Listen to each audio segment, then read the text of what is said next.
Integrating your QuickBooks account with Fergus streamlines your workflow by eliminating double handling and saving time.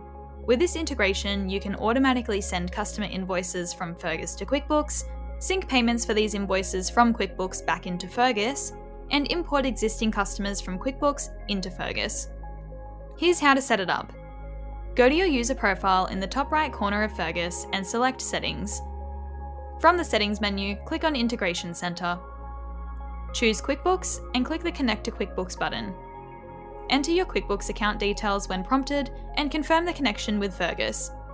Once the connection is complete, you'll return to the Fergus settings page to continue the setup process. We just need to complete the final settings. Assign the correct account codes under tax types, and then do the same for your sales account codes. Fergus will prompt you to select a material sales account code and a labour sales account code by default. After assigning these codes, your QuickBooks integration will be fully set up.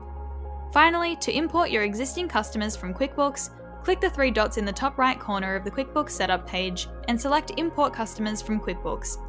Moving forward, add new customers directly into Fergus.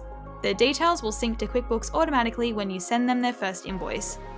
And that's it. Your QuickBooks integration is now ready, and you can start enjoying a more efficient workflow.